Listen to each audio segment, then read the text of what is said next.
अगर गलत है तो भाई कार्रवाई हो और कोर्ट है, कोर्ट न्याय करेगा। कहाँ से गलत हो गई? नहीं बिल्कुल, अगर गलत किया है तो वो तो फंसेगा ही बिल्कुल।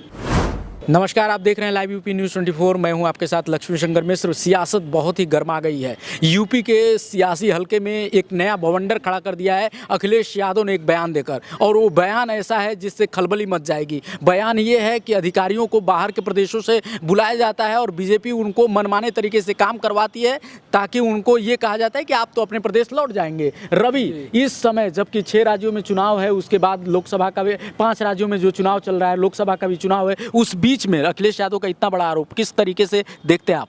जी बिल्कुल, अखिलेश यादव ने कल जो प्रेस वार्ता की उसमें यही कहा कि अन्य प्रदेशों से अधिकारी को बुलाया जा रहा है, उनको दबाव बनाया जा रहा है उन पे कि आप गलत काम करिए और गलत काम करके आप अपने प्रदेश में चले जाएंगे, सरकार आप पे कार्रवाई नहीं कर पाएगी। तो ये एक गंभीर आरोप है और ये चुनाव के वक्त ऐसा आरोप लगाना, चुनाव के वक्त ऐसा आरोप बात और कहा कि और ये उदाहरण अगर दे रहे हैं, उदाहरण उन्होंने बताया कि रामपुर में जो आजम खान के साथ जो भी चीज़ें की जा रही हैं, उनको फंसाया जा रहा है, उनको जेल में किया जा रहा है, तो उन्होंने यही कहा कि वहाँ का उदाहरण आप ले लीजिए, वहाँ के रामपुर का उदाहरण दिया जा रहा है, आजम खान का उदाहरण। ये सोनल, आपको क्या लग रहा है कि सिर्फ एक सियासत या फिर वास्तव में कुछ गंभीर मुद्दा? मुझे ऐसा लगता है कि जितने भी सरकारी ऑफिशियल्स हैं सब अपना काम कर रहे हैं। ऐसा कुछ ये नहीं है कि गलत काम करवा रही है सरकार उनसे। मुझे ऐसा लगता है कि सब अपना काम कर रहे हैं। गलत होगा तो आगे चल के पता ही चल जाता, तो ऐसा कुछ भी नहीं है। मुझे ऐसा कुछ भी नहीं है, सोनल का कहना है। लेकिन चूंकि पूर्व मुख्यमंत्री हैं अखिलेश यादव, एक बड़े लीडर हैं, अपोजिशन के सबसे बड़े चेहरे हैं, तो उनका ये आरोप लगाना कहीं ना कहीं सवाल तो खड़े करता है। जी बिल्कुल सवाल खड़े करता है। उन्होंने उदाहरण भी दिया है कि भाई आप रामपुर का ही ले लीजिए, आजम खान को किस तरीके से फंसाया गया। लेकिन आपको क्या लगता है आजम खान ने गलत नहीं किया? नहीं बिल्कुल, अगर गलत किया है तो वो तो फंसेगा ही बिल्कुल। बिल्कुल, अगर गलत है तो भाई कार्रवाई हो और कोर्ट है, कोर्ट न्याय करेगा। कहाँ से गलत हो गई? नहीं, सरकार पे आरोप लगा है, सरकार को कोई एकदम कोर्ट करके बस अभी कोर्ट किया गया है। विपक्ष ने यही कहा है कि सरकार गलत तरीके से अपने मनमाना तरीके से मुकदमे लगा रही है, फंसा रही है, आरोप लगाया है। ये ऐसा लगता है कि अखिलेश यादव की ये जो बयान है बिल्कुल बेबुनियाद है। ये इसलिए भी सोनल मैं ये कह रहा हूँ क्योंकि इसी समय ईडी की भी बातें हो रही हैं। आपने देखा, हम लोग चर्चा कर चुके हैं कि विपक्ष ये कह रही है कि ईडी की छापेमारी चुनाव के समय ही क्यों हो रही है। लेकिन अगर ईडी की बात करें तो ये समय हम ये कह सकते हैं कि हाँ इस समय ही क्यों हो रही है, ये गलत है, लेकिन ये जो काम है वो तो बिल्कुल सही है। ईडी की छापेमारी सही, आपने सही कहा कि अगर जो भी गलत है उस पे खिलाफ कार्रवाई हो, लेकिन ये है कि क्यों चुनाव के वक्त ही हो रहा है। सभी लोग यही, जनता भी यही कह रही है और विपक्ष के लोग भी यही कह रहे हैं कि क्यों चुनाव के वक्त ही इस तरह की चीजें की जा रही हैं, या 5 राज्यों में जो चुनाव है वहाँ पे क्यों। एक फोन टैपिंग का भी मामला आया था और आपने देखा कितना बड़ा बवाल काटा हुआ है। राहुल गांधी खुद इस बात को कहे हैं, अखिलेश यादव कह रहे हैं। तो आपको लग रहा है कि सियासत जो है कहीं ना कहीं कुछ और तरीके से खेल खेल रही है, क्योंकि चुनाव भी है और उसमें इस तरह के आरोप प्रत्यारोप हमेशा चलते हैं। तो क्या इस बार ये माना जाए कि सिर्फ सियासत ही चल रही है या वास्तव में ये मुद्दे गंभीर हैं, इस पे उस तरीके से सरकार को सोचना चाहिए? ये फोन टैपिंग वाला मामला देखा जाए तो काफी गंभीर है, क्योंकि ये एक तरह से तो प्राइवेसी का उल्लंघन है। तो बिल्कुल ये चीज गलत है, इस पे पूरी जांच होनी चाहिए। बीजेपी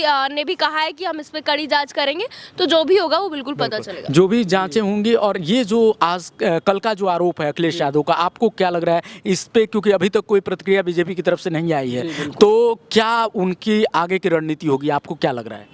अब उन्होंने आरोप लगाया सर, तो अगर देखिए वो एक पूर्व मुख्यमंत्री भी रह चुके हैं, अगर वो आरोप लगा रहे हैं तो उनकी बातों पे गंभीरता से सत्ताधारी पक्ष को लेना चाहिए।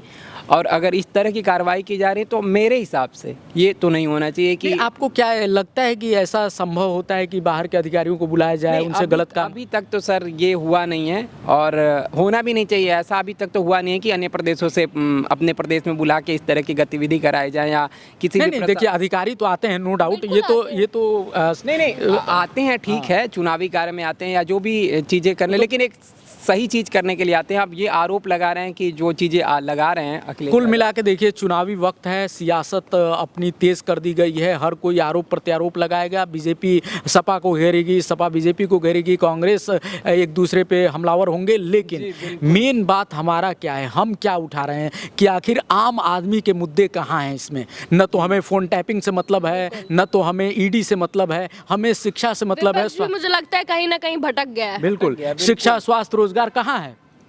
आम जनता का यही है कि उसको रोजगार चाहिए, उसको वो महंगाई मुद्दे से कम कहाँ नहीं- हैं? विपक्ष कोई क्यों नहीं बात ही उठा नहीं रहा? कर रहा है तो सर इस विपक्ष पे। नहीं उठा रहा है, तो विपक्ष भी नहीं उठा रहा है, सत्ताधारी पक्ष सत्ता भी नहीं क्यों ले रहा है। चाहेगी उठाना? अगर वो सत्ता इस काम को नहीं किए तो नहीं चाहेगी, लेकिन विपक्ष का तो काम है। विपक्ष का काम है, बिल्कुल सही बात आपने कहा कि विपक्ष का काम है कि बेरोजगारी पे बात करे, और लेकिन नहीं हो पा रहा नहीं है। हो पा रहा है। नहीं हो पा रहा है सोनल, वो कहीं ना कहीं ये चीजें ड्रॉबैक हैं विपक्ष के लिए। हाँ, तो मुझे भी ऐसे ही लगता है कि सरकार कहीं ना कहीं भटक रही है। उसे इन सब ये जो मुद्दे जनता के मुद्दे हैं उस पर ज़्यादा ध्यान देना चाहिए, तभी इनका कुछ इनको फल मिल पाएगा, वरना तो ये इसी सरकार तरीके से भटक रही है या विपक्ष भटक रही है? विपक्ष भटक रही हाँ, है। विपक्ष भटक रही है। निश्चित रूप से जो ये मामला है वो भले ही गंभीर है, क्योंकि अखिलेश यादव आरोप लगाए हैं, चाहे वो फ़ोन टैपिंग हो या अधिकारियों का मामला हो, लेकिन इसमें सियासत की भी बू आ रही है, क्योंकि इस समय चुनावी माहौल है और इसमें आरोप प्रत्यारोप का दौर तो जारी रहेगा।